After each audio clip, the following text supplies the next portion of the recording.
Doctor Fraga Machado, ¿cómo le va, doctor? Buenas tardes. Buenas tardes, Retucci, compañía y familia. Bueno, les agradezco que hayan estado por acá, por el consultorio y bueno, le agradezco la invitación a conversar un poco, supongo, acerca de neurología y de lo que estamos haciendo. Claro, me gustaría hablar un poquito de todo, porque nosotros lo conocemos desde hace muchos años, pero por ahí hay gente joven o gente no tan joven que por ahí no lo conoce. Totalmente. ¿Usted en qué año vino de Cuba, doctor? Nosotros llegamos aquí a finales del 95, comenzamos todo a partir del año 96 en adelante y bueno, empezamos a hacer las reválidas del título de médico que fue en Corrientes y el título de neurólogo que fue después en el año 2000 en la Universidad de La Plata, en la Facultad de Medicina de La Plata, sobre todo en la parte de neurología. Y ya a finales del 2000 ya teníamos la reválida del título de médico y nos habíamos convertido ya también en neurólogo aquí en Argentina y miembro también de la Sociedad Neurológica Argentina, eso fue año 2000. Bueno, después tuvimos esa cosa de que en el 2002 nos fuimos a vivir a Estados Unidos, después regresamos de nuevo y en el 2004 empezamos a afincarnos más aquí en Capitán Sarmiento y en la zona y un poquito más allá también, ¿no? ¿Usted vino de Cuba directamente a vivir aquí?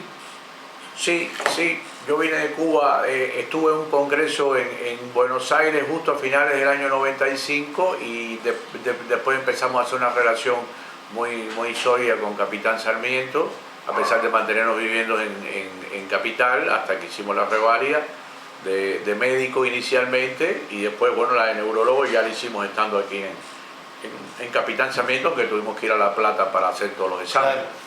Doctor, usted vive aquí en Capitán Sarmiento, por supuesto. Estamos viviendo en Capitán Sarmiento desde el 2004 que regresamos de Estados Unidos y bueno, hemos tejido toda una telaraña de trabajo en todo lo que es la zona. Inicialmente en el 2004 yo estuve yendo un tiempito a Pergamino, al Instituto de Diagnóstico de Pergamino y la verdad tenemos un excelente recuerdo de eso, estuvimos como 2 años por allá y trabajamos ahí con el doctor Roberto Herrera. Roberto Herrera para nosotros es una de las eminencias en neurocirugía en el país, la verdad, por si no lo saben, es uno de los representantes en salud de la buena voluntad de las Naciones Unidas para Latinoamérica.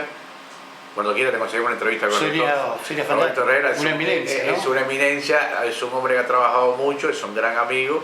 Valga, viste, lo traemos a colación esto, pero estuvimos con él allá 2 años en el Instituto del Diagnóstico.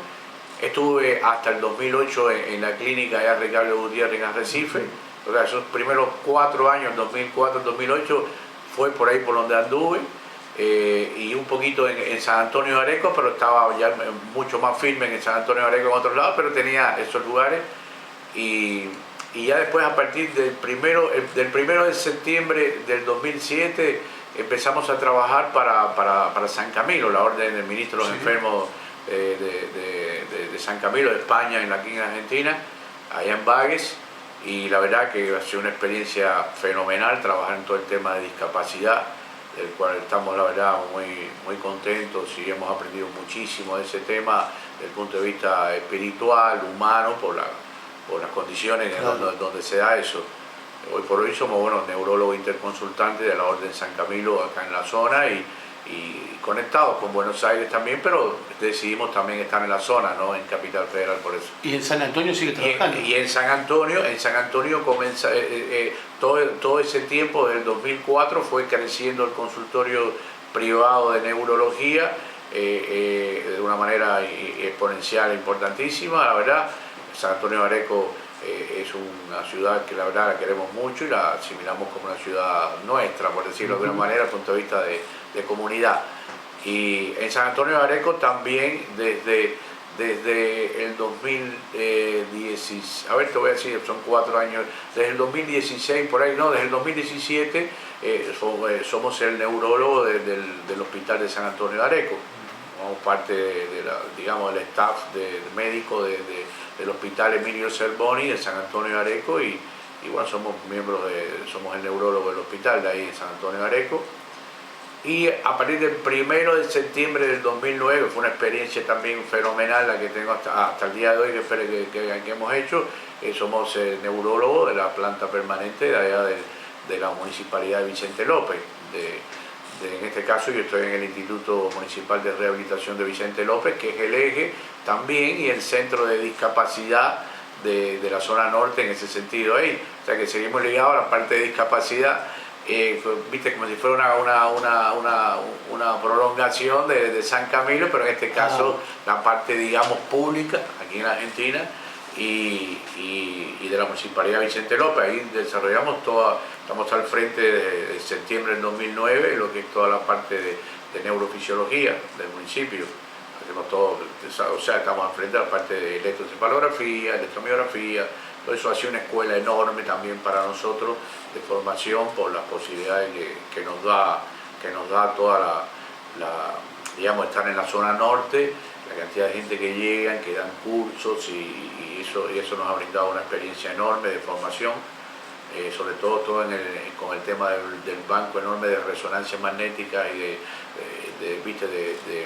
de instituciones de resonancia magnética muy importantes que hay en la zona, de los cursos que dan ellos, y bueno, hemos aprovechado todo eso, una formación ahí importante, y bueno, hemos seguido una línea dentro de la neurología, un poco con el tema de la discapacidad, con el tema de epilepsia, más todo lo demás, y hemos pasado algunos cursos, nos hemos mantenido generalmente hasta finales hasta el 2019, haciendo cursos fuera del país 2 veces al año. En el 2020 no salimos y el 2021 tampoco por todas las cosas estas, pero siempre nos hemos mantenido, que estoy informando. Yo creo que la medicina, yo creo que todos los médicos sabemos que es importante mantenerse actualizado, y una cosa es la actualización nacional y otra la internacional, y hay que sumar todas esas cosas para poder estar al día. ¿Por eso fue a vivir a Estados Unidos, doctor? No, a Estados Unidos en el 2002 te refieres, cuando nos fuimos a vivir. Claro. No, era porque, o sea, no teníamos, era una situación compleja. El 2001, acordate que había sido todos los patacones, los lecotos, aquella historia, estábamos todo mal, y era una etapa que podíamos haber iniciado cosas, pero preferimos, viste, la familia nosotros vive en Estados Unidos, todo, y mi papá, mi mamá, mi hermano, la familia de Dunia también, y preferimos tomar un poco de reformar el giro nuestro ahí. Pero bueno, en 2004 regresamos para aquí y decidimos también con tremendo esfuerzo hacer todo lo que hemos podido hacer, y me parece que a pesar de todos los vaivenes, de todas las cosas, lo que hay que mantenerse muy concentrado en el tema para poder lograr los objetivos. Es una cuestión personal. Efectivamente quisiéramos cambiar un montón de cosas, como todo el mundo acá, pero bueno. Va a costar un poquito. Bueno. Doctor, antes de hablar de su trabajo, que me interesa mucho hablarlo, ¿usted descansa los domingos? ¿Descansa los domingos, doctor, o no? No, tampoco, viste, nosotros somos yo creo que que mira, la medicina, la verdad, es una cosa que es como un sacerdocio, no puede, es difícil decir que no, porque uno a veces, por supuesto, necesita descansar, necesita tener un periodo de pensamiento en soledad, mirar la tele, o no sé, o salir, montar bicicleta para un poco el sedentarismo, pero viste, son cosas que tú ves un paciente y no le puedes, a veces viste, hay pacientes y pacientes, eso es cierto también, pero muchas veces los pacientes se acercan con preocupaciones, y yo creo que uno lo descubre cuando también uno se enferma. Yo creo que no hay nada más curativo para el médico que estar enfermo alguna vez. Porque cuando uno está enfermo por X cosa, y te das cuenta que un paciente a veces te llama y te pregunta, y me voy a curar y va a pasar tal cosa, y dice, coño, pero no se da cuenta que tiene que tomar la medicación o que tiene que hacer esto, pero el paciente, a pesar de todo eso, te pregunta más de una vez, y me voy a poner bien. Entonces uno se da cuenta lo que es la salud humana, de verdad, en ese caso, cuando uno está enfermo. Cuando usted esté sentado de este lado. Cuando uno está sentado del otro lado, y viste, yo digo, coño, me voy a curar yo. Entonces tiene razón el paciente, que me llamó 2 veces para preguntarme lo mismo, que a veces va y uno dice, pero este medio no sé qué, que me está preguntando lo mismo. Y entonces ese valor es un aprendizaje para la parte médica, que es bueno que la parte médica siempre lo tenga en cuenta. No siempre vamos a estar del lado de los médicos, somos seres humanos. Claro, en algún momento se va a enfermar. Claro, y entonces por eso hay que saber escuchar y entender, y entonces los días a veces no se resumen a un horario de trabajo, se resumen a toda una experiencia de vida y tratar de entender a todos. Ese es el punto. Doctor, ¿y tiene contacto con Cuba? ¿Le interesa lo que pasa allí? Sí, mira, con Cuba tenemos contacto con algunos familiares, sobre todo son ahora sobrinos y cosas así, ¿no? Pues la familia mía vive en Estados Unidos, sí. La de Dunia prácticamente también, aunque Dunia tiene unos hermanos que todavía le quedan en Cuba, allá en el campo, pero el contacto existe. Nunca fuimos nosotros a Cuba más, hemos ido un montón de veces a Estados Unidos, como te dije, pero no quisiera, quisiera ir a Cuba, pero no quisiera ir hasta que no cambie el gobierno comunista de Cuba. Porque lo que vemos en YouTube, que eso sí lo estamos siguiendo mucho más que nunca ahora, es muchísima pobreza. Y eso es lo que es una cosa buena transmitirle a la gente acá, que no se queda en el cuento de que los pobres, que si Estados Unidos, porque la mayoría de los políticos de este país, supongo, y de Latinoamérica, hacen el cuento ese del populismo, que los malos son los que no dejan progresar a los otros, y todo eso es mentira.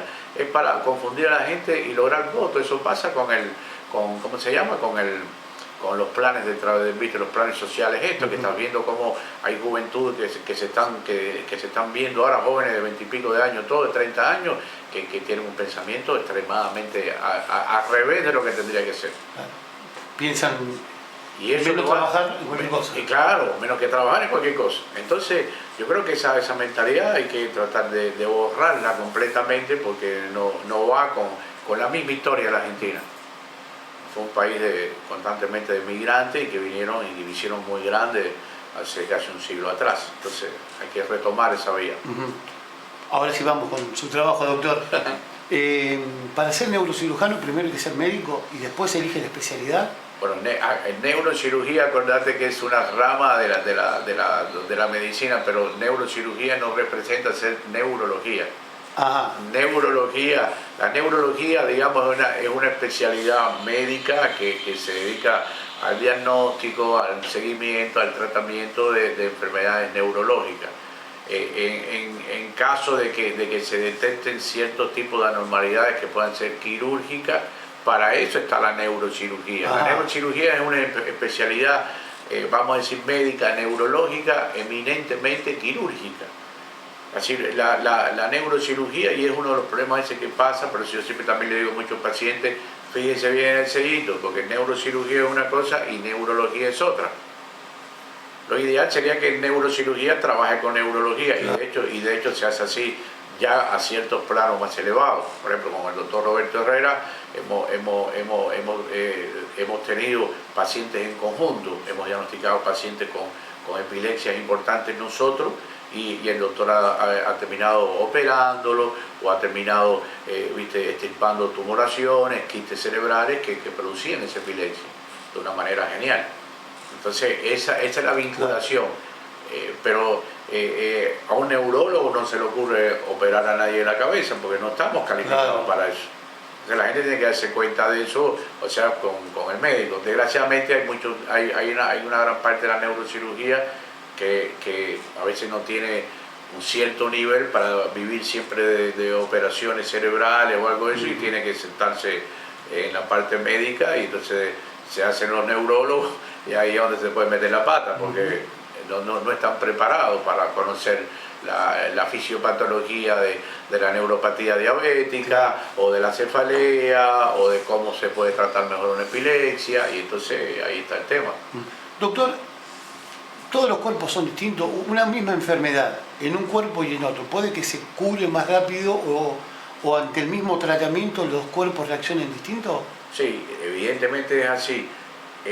El hecho de que tengamos, por ejemplo, una misma enfermedad, por ponerte a ver, una cefalea, la cefalea responde distinto a una medicación, inclusive siendo un único tipo de cefalea, digamos, que tanto yo como otra persona tengamos el mismo diagnóstico de cefalea, y eso no quiere decir bajo ningún concepto que respondamos igual a la misma medicación.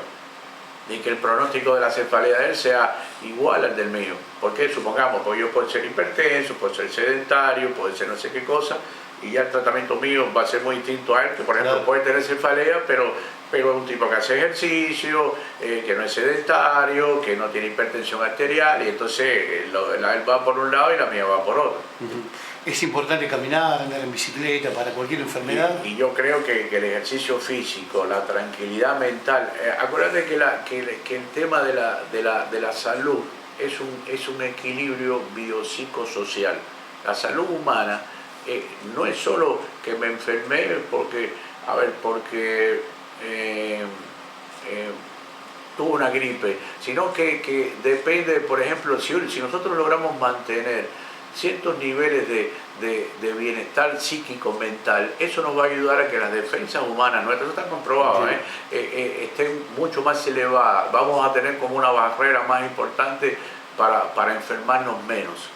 Evidentemente hay predisposiciones genéticas a una serie de enfermedades, claro, que eso ahí no vamos a escapar. Pero hay otras en las que sí depende de lo que comemos, de cómo dormimos, del nivel de quilombo que tenemos en la cabeza, etcétera, etcétera, etcétera. Entonces, si nosotros logramos, lo que pasa es que es muy difícil concretar todo eso en un medio donde todos los días salimos y no sabemos bien cómo va a terminar todo. Esa es la realidad. La pandemia no nos jugó mucho a favor, ¿no? No, claro que no, pero la pandemia sí, a ver, por un lado no jugó a favor en el sentido de que mucha gente que estábamos medio descuidados nos golpearon más desde el punto de vista del coronavirus, aunque eventualmente fue para todo, casi para todo el mundo. Pero lo que sí también fue bueno con la pandemia es que nos enseñó a darle valor a un montón de cosas que normalmente no lo estábamos haciendo. Por ejemplo, el compartir con la familia, el tratar de estar más unidos, en querer más las cosas, digamos, respetar más la naturaleza, en tratar de ser mejor ser humano, porque entendimos que la vida podía terminarse en cuestión de minutos, de segundos muchas veces, y que no vivíamos pendientes de ese tema. Entonces la pandemia por un lado ayudó, no te voy a decir desde el punto de vista del trabajo y de cosas que logró, pero sí desde el punto de vista humano y espiritual es como que ayudó a hacer cierta limpieza mental para entender que la vida tiene que ir por otro lado, claro, las relaciones humanas. Claro, uno veía morir gente joven, conocía en algunos casos aquí en Capitán, que no se tenían que morir, claro, era el momento de ellos. Claro. Imagínate cuánta gente joven en el planeta fallecieron, millones, y no en el momento de ellos. Personalidades que durante años trataron de lograr y armar una estructura de conocimiento en su cabeza para después volcarla en la gente, y con 60 y pico de años, le dio el virus y los mató. Claro. Lo que significa formarle a alguien en la cabeza todo el volumen de conocimiento te lleva 20, 30 años. Y en un ratito vino el virus y te llevó. Claro. Una cosa increíble. Una cosa increíble, ¿no? Doctor, ¿y aquellos que tienen pánico, fobia, también pueden ser tratados por un neurólogo? Sí, a ver, esa también es una buena pregunta. ¿Por qué? Porque, ¿qué pasa? Fíjate, si bien es cierto que el pánico, la fobia o ciertos estados, digamos, depresivos o ansiosos, evidentemente tienen varios niveles de exacerbación o de intensidad. Los neurólogos sí tenemos una preparación para poder llegar a tratar pánico, fobia, ansiedad. Lo que pasa es que cuando esas cosas pasan a un nivel más crítico, en realidad es el psiquiatra quien debe hacerlo. Igual que, por ejemplo, la esquizofrenia, muchos trastornos de ese tipo, o la psicosis maníaco-depresiva, o ciertos trastornos muy importantes de pánico, de ansiedad o de adicciones. Para eso está la parte de psiquiatría. ¿Por qué? Porque ellos ya tienen todo el perfil hasta en profundidad de cómo es ese tratamiento. Esto es la especialidad. Pero fíjate qué cosa más interesante. Hasta el 1800 y pico, la mayoría de los médicos casi hacían de todo. A finales de 1890, por ahí casi principio del 900, hubo un médico psiquiatra alemán, Kraepelin, si me equivoco, algo así, que fue el padre de la psiquiatría, que fue el que dividió la psiquiatría de la neurología, neurocirugía, todo, y ahí empezó como cada cual a tomar su carril. pero evidentemente hubo un tiempo que el neurólogo, el psiquiatra, el neurocirujano casi eran los mismos. Claro, y obviamente no tenía la especialidad como para asesorar bien al paciente, ¿no? Era una cosa muy global, pero porque estaba todo junto, y entonces ese hombre fue el padre de la psiquiatría. Dijo, no, la entidad que trata todo el tema de la psiquis humana, esto y lo otro, va a ir por acá, la neurología, ¿viste? Y las otras especialidades van a tener que ir viendo, o sea, van a hacer clínicas por acá, por este lado, la parte neurológica. Los neurólogos somos médicos clínicos. Somos el top de entrenamiento en el tratamiento de enfermedades del sistema nervioso. Pero somos médicos clínicos. Y yo siempre le digo a los pacientes, lo que no es bueno para el corazón no es bueno para el cerebro. Los neurólogos nos basamos mucho en la parte de cardiología, muchísimo. Todo lo que daña la parte cardiovascular termina repercutiendo muy negativamente en el cerebro. Todo lo que son enfermedades metabólicas termina repercutiendo en órganos diana de la economía, el corazón, las retinas, los riñones, el cerebro. Entonces, si no tenemos claro en la parte neurológica que esto es un conjunto de cosas que todas influyen y determinan que el cerebro termina dañándose, entonces no entendemos nada. Los neurólogos tenemos eso bastante claro. El estrés de no saber cuánto está el litro de leche mañana, con esto quiero decir, el estrés que se está viviendo hoy, tampoco ayuda, doctor, ¿no? Nada, para nada. Es una sociedad, yo creo, más sana es aquella sociedad donde los problemas vitales de la valga la redundancia, del ser humano de esa misma sociedad están resueltos, o por lo menos tienen una base amplia de resolución.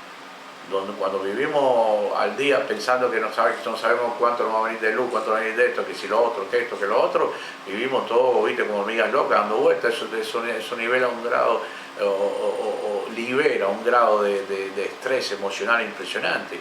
Y ese estrés emocional disminuye las defensas, te cambia el metabolismo del cuerpo y te puede generar infarto cardíaco, te acorta la vida, te envejece, en otras palabras. Ese es el punto. Claro. ¿Cómo salir de esto, no? Porque no pasa por uno muchas veces solucionar. No, es un tema, por eso el estado de salud del país es muy crítico. Y lo que estamos viviendo hace un tiempo para acá, ya unos años, es complicado. ¿Por qué? Porque cada vez el acceso a la salud más calificada es más difícil para la mayoría de la población. Las prepagas cada vez son más caras, las obras sociales cada vez cubren menos o se desentienden más de los pacientes. Te digo, yo estoy en varios lugares públicos y veo que cada vez como llega más gente de idioma a los hospitales públicos, porque yo más incapaz de resolverle un electroencefalograma a un paciente a veces. ¿Por qué? Por los costos de las cosas, y entonces se desentiende y se mezcla todo y es un problema. Entonces la gente de eso requiere un grado de ansiedad tremenda. Inclusive tienen obras, es como tú viste esto que pasa, que trabajadores en blanco que tienen un salario en blanco y están en un nivel, digamos, de límite para poder pagar sus cosas, a veces no pueden ni pagarlas. Y son gente que tienen todas las jubilaciones, todo en blanco, todo como corresponde y no alcanzan, no llegan. En el gobierno del doctor Álvarez, Pancho Álvarez, Francisco Álvarez, usted trabajó aquí, doctor. Sí, yo vine de Estados Unidos directo con Pancho para acá, sí. Me acuerdo, muy agradecido a todos, la verdad, y una experiencia linda. ¿No le quedó ganas de trabajar en Capitán Sarmiento? Sí, la verdad que sí, eso es una cosa pendiente, tú sabes, porque es una lástima que la verdad, estamos en varios lugares de los cuales realmente yo creo que realmente trabajamos muy bien y tenemos una buena apreciación por parte de direcciones de salud y de los mismos colegas de trabajo. Hemos organizado, desde el 2014 hasta el 2017 estuvimos organizando allá en Areco las jornadas de neurología de la zona norte. Venían médicos de Fleming, de muchos hospitales de capital, siempre habíamos tejido algo. O sea que fue interesante, sabemos que hemos logrado armar una estructura donde nos conocen de allá y trabajamos y vivimos acá, aunque trabajamos allá. Pero no hemos logrado, yo creo que sería un tiempo bueno donde uno también pueda, yo creo, trabajar en Sarmiento buscarle la vuelta, porque estamos muy complicados con los horarios, pero es cierto eso, Retucci, porque estoy en Olivos, voy y vengo. Yo decidí seguir viviendo en Sarmiento a pesar de trabajar fuera en un 80%, por decirlo de alguna manera. Pero sería una cosa pendiente armar un buen consultorio en el hospital de neurofisiología. Tenemos los equipos, sabes que tenemos equipos italianos para hacer la parte de electroencefalografía, tenemos equipos Cowell que son de Estados Unidos para hacer la parte de electroencefalografía 2017, son excelentes equipos, te digo, de primera, como para correr en la Fórmula 1, así más o menos. ¿Y usted a dónde va trabaja con sus equipos? No, pero hemos logrado, para que vean cómo muchas municipalidades a veces hacen cosas, hemos logrado, por ejemplo, en Vicente López trabajamos con equipos italianos para hacer electroencefalografía. De la misma marca que tengo yo, pero allá son de electroencefalografía y yo los tengo de electromiografía. Y para hacer electromiografía tenemos equipos Cowell de Estados Unidos, de electromiograma, que son de los mejores del mundo. Y eso lo tiene la Municipalidad de Vicente López y lo compró la Municipalidad de Vicente López.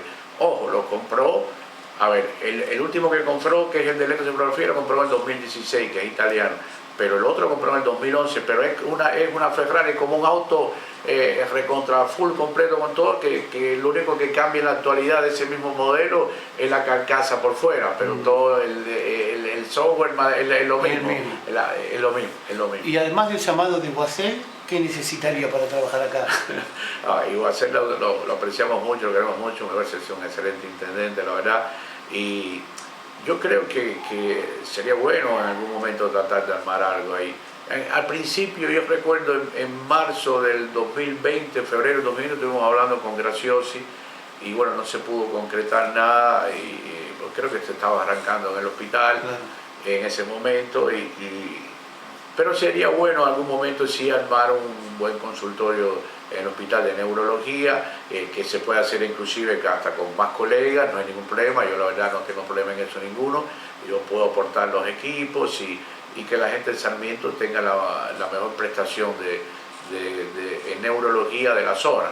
Puede ser tranquilamente así. Bueno, aquí se va a hacer un hospital, la idea por lo menos. Bueno, eso es una de las cosas que habíamos hablado en algún momento también con Iguacel. Mira, es una idea, yo vi en Estados Unidos y una vez yo recuerdo se lo transmitido también a Iguacel. En Estados Unidos, por ejemplo, en la Florida sobre todo, que es un lugar donde va la gente de jubilación, los jubilados en muchas partes de Estados Unidos y en Canadá, por ejemplo, venden sus casas y con todo ese dinero ellos se nuclean como si fuera la Atlántida. ¿Viste la ciudad de la Atlántida? Que es por lo que era por cosas así? En el centro estaría un hospital base importante y en toda la periferia estaría rodeado de urbanizaciones que tienen que ver con gente retirada, gente mayores con sus campos, supongamos, te estoy hablando que parece un sueño, pero existe en otro lado. Entonces, si existe en otro lado, es porque se puede hacer. Claro.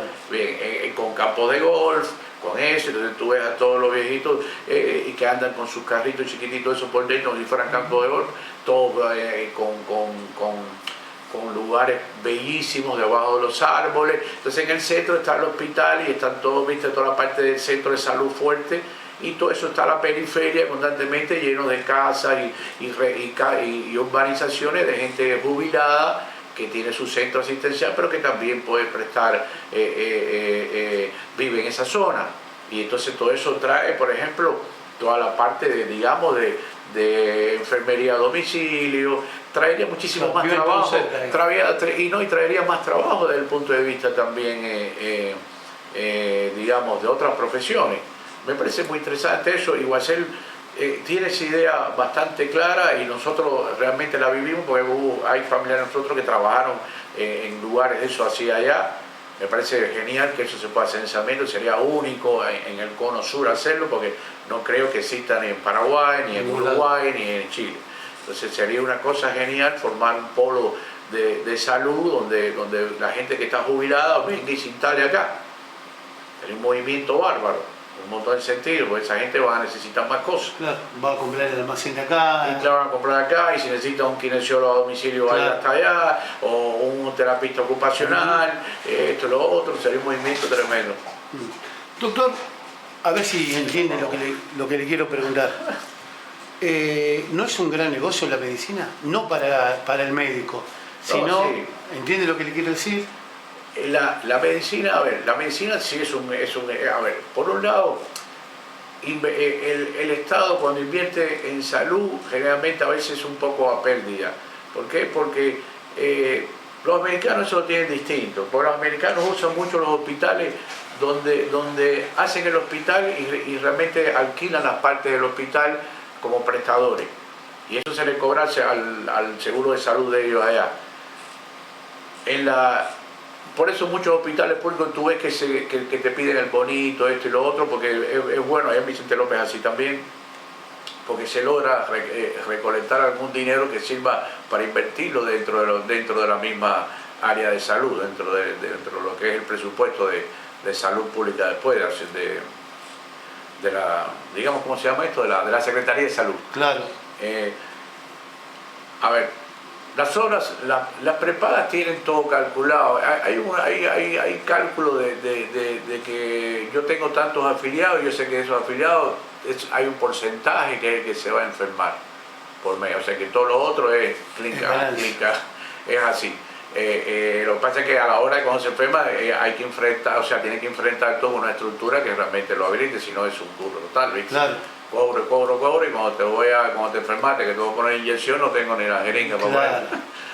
Entonces, y las obras sociales se han ido tratando mucho, o sea que es complejo el tema, pero sí, la salud, sí, de un punto de vista comercial, puede ser un lugar de donde se pueda sacar mucho dinero y hacer poca prestación, pero no es lo correcto. Lo correcto es que tú dices, bueno, yo gano dinero, pero invierto en todo lo que yo hago y la prestación es altísima y por lo tanto, ¿viste? Es importante que gane más dinero para también invertirlo. Una resonancia en Estados Unidos era una fortuna. Mi hermano hace 2 años atrás se tuvo que hacer una resonancia y le costó como $1.500, porque la obra social, que es buenísima, y no se la quería esto porque decían que podía mejorar de una hernia lumbar con la kinesiología, que yo de entrada le dije allá, pues yo estaba en ese momento y le dije, eso no es nada, hacerte la resonancia, efectivamente tenía una hernia de disco tremenda y después se terminó operando. Claro. Sí, mira, en realidad la medicina, o sea, normalmente, bueno, los médicos estudiamos esto, trabajamos esto y vivimos esto, no tenemos otra, pero evidentemente yo creo que el comercio de medicina empieza cuando uno, por ejemplo, da medicaciones que no tienen que ver con la patología del paciente para obtener algún beneficio con laboratorios médicos, como cualquier otra cosa. Eso es injustificable. Y a la misma cosa de mandar estudios que no se justifican también. Y después o hacerle creer a un paciente que tiene una patología, sobre todo eso se ve mucho más, no es por criticar nada, pero sobre todo en las especialidades quirúrgicas, de tratar de correr a algún paciente para operarlo de X cosa. No quiere decir que no tengo nada en contra de ninguna cirugía, ni ningún cirujano, ni nada de eso, pero evidentemente es donde más se ve, porque en la parte clínica, a los médicos clínicos va y nos cuesta mucho más trabajo. Supongamos que queramos hacer algo de eso, hacerlo porque ¿cómo lo vas a hacer dándole una medicación que no le corresponde? Es un tema porque al final siempre eso se va a descubrir. En la parte quirúrgica es más complejo porque tú me puedes decir que tienes un dolor y yo te digo, sí, mira, la vesícula está más así y te voy a sacar la vesícula y no hace falta que te saque la vesícula. Claro. Y después que te cerraron y listo, ya está. Y si te sacaron la vesícula y te salió bien, soy un genio. Claro, sí. ¿Te das cuenta? Entonces es muy complejo. En esa parte donde más se ve, digamos, de alguna manera, no quiere decir que sea para nada, ni tiene que ser. Todo tiene su indicación médica precisa y hay mucha honestidad en la parte médica también, como también hay unos salarios muy deprimidos y muy eficientes. Pero evidentemente sí, la medicina tiene una arista o puede tener un perfil o puede decantar por algún lado que vamos a decir que manos inescrupulosas puede hacer que alguien crezca mucho económicamente y que lo haga de una forma no por el camino correcto. Sí, convengamos que esto sucede en todos los órdenes, doctor. Claro.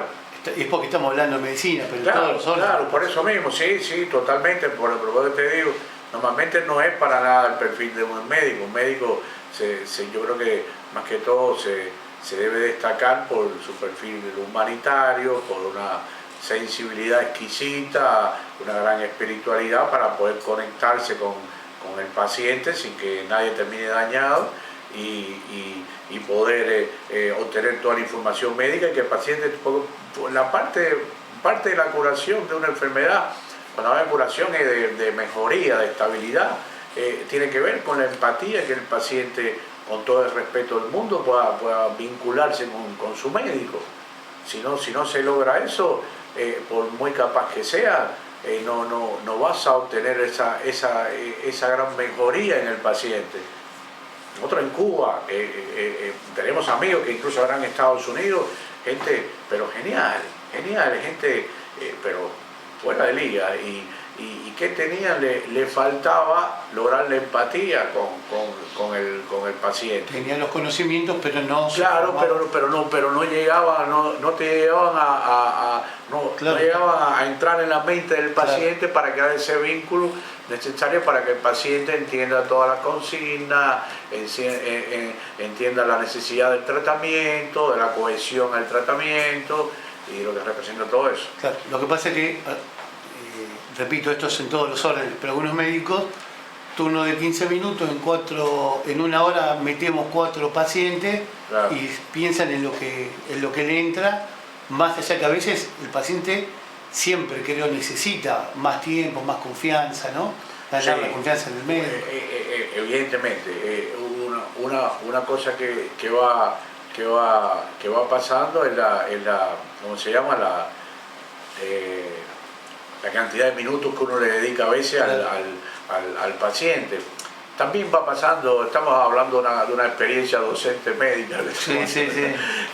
Todo depende también, Retucci, del grado de conocimiento que se tenga ese paciente. Por ejemplo, un paciente que ya uno conoce, que ya uno sabe cómo es, eso los pacientes lo entienden también. Un paciente epiléptico, es más fácil que venga a la consulta y en 15 minutos, conocido ese paciente epiléptico, ya resolvimos el tema. Te examino, ya uno sabe cómo tiene que examinar, preguntamos cómo está con la medicación, bien, no tengo crisis, está todo bien, y bueno, es una consulta que puede andar en 15 minutos, menos de 20 minutos. Ahora, un paciente de primera vez, ahí te tienes que tomar más tiempo, o un paciente que tenga problemas de memoria, o que tenga algún trastorno psicológico asociado, probablemente vas a tener que explicarle más veces en qué consiste su problema, claro, y en darle la vuelta, eso te va a llevar más de 15 o más de 20 minutos probablemente. En lo que le explicas todo, lo examinas, sí. Le vuelves a explicar otra vez, se lo vuelvas a repetir. Doctor, ¿y el cannabis ayuda? Mira, lo del cannabis ha sido también algo un poco por la banquina. Yo recuerdo que en diciembre del 2019, el último congreso de neurología, antes de empezar la pandemia, la Sociedad Neurológica sacó un statement, una información de que no se hacía responsable de ciertos comentarios médicos neurológicos de acá en Argentina. Por ahí está, en el 2019. Lo que se sabe hasta el día de hoy, inclusive, auspiciado ya por la Sociedad de Neurología en Estados Unidos, o sea, por la Academia Americana de Neurología, es que el cannabis sirve para tratar dos tipos de epilepsias refractarias. ¿Qué significa epilepsia refractaria? Son epilepsias aquellas que son de tan difícil control que evidentemente un paciente tiene varias crisis en un día, y esto es recurrente constantemente, que pueden llegar a ser muy nocivas para la salud de ese paciente. El cannabis medicinal se habla fundamentalmente para el tratamiento de dos crisis epilépticas. Una que se llama una variante de Lennox-Gastaut, que es una epilepsia que se ve en niños después del año de edad y que tiene múltiples tipos de crisis epiléptica y que es de dificilísimo control. son epilepsias refractarias. Ahí el cannabis logró como reducir un poco la cantidad de crisis por un grado de, digamos, como de paciencia, de tranquilidad que le trae a estos nenitos. Generalmente están asociados a otros problemas de estos nenitos como parálisis cerebrales, etcétera, etcétera. Pero tienes otra condición neurológica que se llama síndrome de Krabbe. Es una condición neurológica especial que tiene muchísimas crisis epilépticas también, epilepsia refractaria, y ahí el cannabis resultó ser bueno, no para quitar la crisis ni para curar a nadie, sino es como una terapia add-on, o sea, adjunta a lo que está tomando antiepiléptico, ojo, Entonces esas son las dos versiones donde está auspiciada, donde la FDA de Estados Unidos inclusive avala el uso del cannabis medicinal.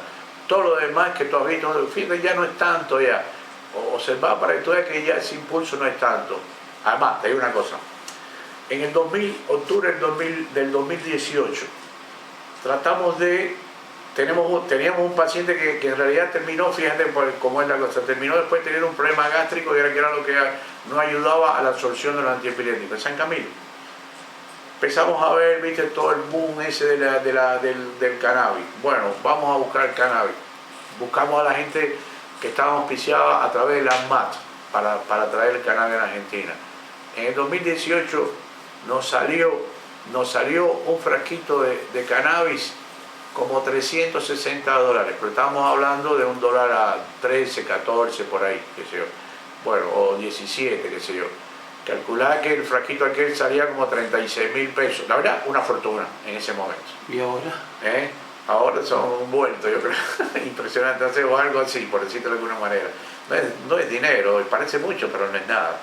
Bueno, y la cuestión es que le dimos el cannabis medicinal al paciente, no resolvió nada, le volvimos el frasco a la gente que nos lo dio, pero a lo que quiero es que yo tuve que por San Camilo presentar el currículo, presentar toda mi qué sé yo, todo lo que se te ocurra, de todas las matriculaciones, de todo, porque la MAT hace un rollo para poder exportar un frasquito de eso. Si lo extrapolamos a lo que te quiero decir, cualquiera puede decir, mira, acá te tengo un frasquito, toma 1.500 pesos, 2.000 pesos. Entonces eso es una truchada. Fabricar eso cuesta una fortuna y que venga por el canal oficial de la MAT, con el sellito de la MAT, la producción de eso vale muchísimo dinero. Yo creo que el 99% de los que usan todos esos frasquitos no lo podrían usar si quisieran tomar el original. Todo trucho. La mayoría. Yo tomé. Bueno, no te creo por eso. No me hizo nada, amigo. No, pero por eso te estoy diciendo, porque no está indicado para el tipo de fibra que se afecta a la neuropatía diabética. Entonces, lo que pasa es que tú viste, uno escucha en la calle y te dice, no, si lo tomó Juan Pérez, sí. le hizo más bien, y el otro que tenía, mira, nosotros hemos visto cosas, ¿no? Como allá los amigos en Vicente López, un colega mío y otros sacaban, viste, del consultorio porque venía gente a proponerlo, además pacientes mismos que traían videos de mira, no, porque se lo mandaron hasta con un CD porque jugaba por el Parkinson, que tenía temblor y no quiere sacar el temblor en el Parkinson. Disparate garrafales.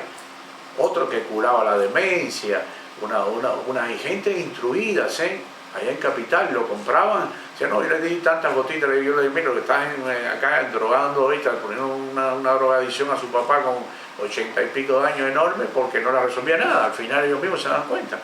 Te miraban y se lo seguían haciendo hasta que al final, viste, se le acabó el frasquito, claro. Compraban otro más y porque a veces la cosa te decían, te regalo este, probalo, y después si esto yo te consigo, yo sé quién vende. Eso lo hacían en la licuadora, en la batidora, en la casa de ellos.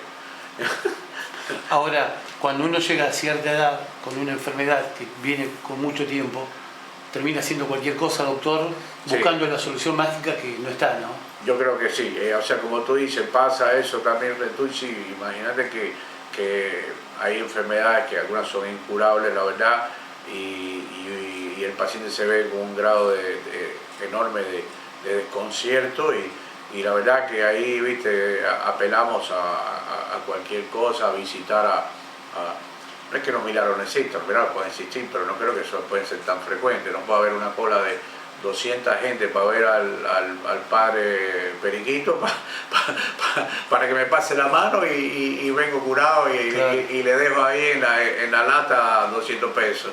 No sé, me parece que yo creo que la medicina es más que eso.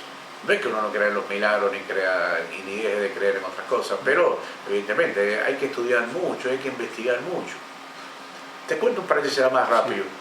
Hace poco dimos una clase muy linda sobre antiepilépticos y los medicamentos originales y los medicamentos genéricos, sobre el uso de eso. Hay un pilar hace como un mes atrás. Y bueno, lo que te quiero decir, tú sabes, yo tuve que investigar para poder dar esa clase a neurólogo. El tema es así, para lograr un medicamento original, ¿tú sabes cuánto invierte una compañía en eso?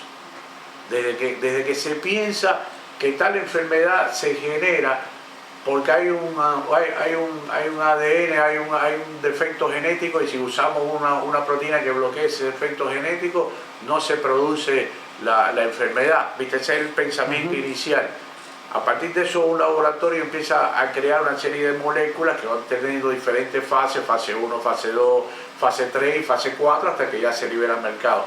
Eso es un periodo de investigación que puede demorar 9 años aproximadamente. ¿Sabes cuánto se invierte en eso más o menos hoy en la actualidad para crear una droga original, ya sea en euros o en dólares? Vamos a decirlo en dólares, aproximadamente unos 900, entre 900 a 1000 millones de dólares. Fíjate la cifra. Para crear un medicamento original.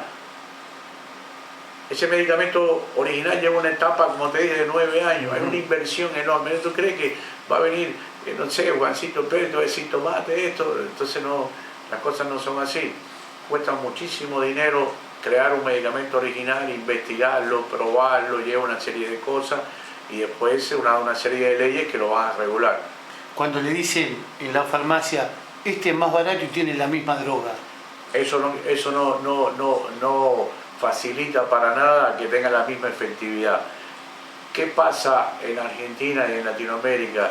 Que a pesar de que la ANMAT en Argentina lo tiene regulado. Regulado significa no que lo tenga regulado bajo control, sino es que lo tiene puesto en su sitio web, que significa que los laboratorios médicos deberían seguir un periodo de bioequivalencia de la droga genérica que ellos quieren poner como medicamento en Argentina. Por ejemplo, hay un medicamento antiepiléptico que se llama levetiracetam. El original tiene un nombre X, original. Cuando tú haces esa droga que te llevó 9 años hacer todo este periodo de investigación y sacarla al mercado, va a tener 10 años más, va a tener 10 años más que el laboratorio ese va a manejar esa droga, y legalmente nadie se lo puede sacar. Al pasar esos 10 años, ese genérico, hay plantas en el mundo que lo fabrican y lo venden. Por ejemplo, en la India hay un montón. Es muy fácil que cualquier laboratorio nacional de cualquier lugar en Latinoamérica vaya a la India y dice, yo te quiero comprar el genérico del levetiracetam original. Y como no, tomátelo, lo traes para acá y le armas la pastillita, la envoltura de la pastilla, y lo empiezas a vender. Entonces tú vas a la farmacia y te dicen, tomate este que es lo mismo que el original, y no tiene nada que ver. ¿Por qué? Porque ese genérico que compraron, a pesar de ser el genérico real del original, no está probado con la cápsula o con la composición, digamos, que conforma el comprimido. Entonces, por lo tanto, para que un genérico sea igual al original, tiene que tener hasta las mismas reacciones secundarias que te puede dar el original. Supongamos, el original a ti te da, supongamos no le da diarrea. Bueno, entonces el genérico te debería dar como reacciones secundarias diarrea también, para que entiendas cómo es la cosa. Sí. Entonces, eso se llama bioequivalencia. ¿Qué pasa? Que lo que no te venden es la fórmula de la Coca-Cola completa. Que te den el genérico no significa que va a actuar igual, porque la forma en que ese original se envolvió en la cubierta para que tú lo asimilaras, lo tragaras y te llegara al tubo digestivo, hiciera todo lo que tiene que hacer y se absorbiera, hiciera ejerciera el efecto para lo que fue creado, que eso ya se llama biodisponibilidad. Es la cubierta de la pastilla lo que lo da, y esa fórmula los tipos no te la van a vender. Entonces, si tú llegas acá y metes ese genérico en una envoltura, no sé, de polvo X, de cualquier cosa, y lo pones y lo metes en los blisters, las tabletas, y lo sacas al mercado, y no hiciste el estudio realmente de bioequivalencia, de biodisponibilidad, equivalencia de truchada. Entonces, como no hay ese control real, de que le digan al laboratorio X Pérez, si usted quiere sacar el levetiracetam, perfecto, no hay problema, pero yo necesito que usted presente que una bioequivalencia y biodisponibilidad en por lo menos en 3.000 pacientes, para saber si realmente eso que usted está vendiendo es lo mismo que el otro. No sé si llegaron, no, así 3.000, toma, ¿cuánto quiere? $2 millones, y listo, chao, ya salió al mercado. Claro, sí, lamentablemente es así, ¿no? La cápsula... Y entonces después el costo es distinto. Claro, es más barato. Ese es el tema. Entonces dice, pero ¿para qué te vas a llevar eso si te puedes llevar esto? Lo que pasa es que uno llega a la farmacia, doctor, y que en la situación del país uno siempre termina comprando el más barato porque le dicen que es lo mismo, ¿no? Y te das cuenta que no es lo mismo. Claro. Recuerda que es biodisponibilidad, bioequivalencia. Bueno, doctor, ya buscando el cierre a esta larga charla e interesante que hemos tenido, estaría bueno repetirla, doctor, una vez por mes, cada 40 días. Yo creo, a ver si yo estaba pensando si tu amplia, de verdad, audiencia le interesa algún tema médico, neurológico, específico, que pueda ser también en relación a estudios médicos, neurológicos, por supuesto. Puedes hacer una encuesta y podemos organizar 2 o 3 charlas. No sé si a la gente le interesa algún tema de trastornos de memoria o de parkinsonismo o de epilepsia, de convulsiones, o cuáles son los estudios neurológicos más frecuentes, la utilidad que puedan tener. Sería buenísimo que te lo hagan saber a través de todos los medios que tú tienes de divulgación, y nos reunimos un sábado acá también y lo hacemos. Sí, para mí sería un gusto, la verdad, hacerle útil a la gente, a tu canal, a tus canales en esto, y me parece que sería formidable. Esperamos que la gente lo proponga el tema entonces. Sí, o que tú mismo lanzar una encuesta a ellos donde ellos van llenando, y cuando ya tengas un número que tú creas que sea el adecuado, ahí escogemos el tema y lo preparamos un poco para la audiencia y lo vamos sacando por acá. Perfecto. Doctor, muy amable, ¿eh? Igualmente ustedes, lo mejor para ustedes, para tu canal, y que les siga yendo muy bien, y que sigan ahí, como siempre tú dices, ¿no? En la parte de las notas de los bomberos y eso, claro, estamos que más audiencia tenemos ahí, ¿no? Estamos siempre. Gracias a todos por dejarme, no sé, transmitir mis ideas, ¿no? Saludos a ustedes también, a ti, Retucci, a tu esposa, ¿eh? Bueno, muchas gracias, doctor. Hasta luego.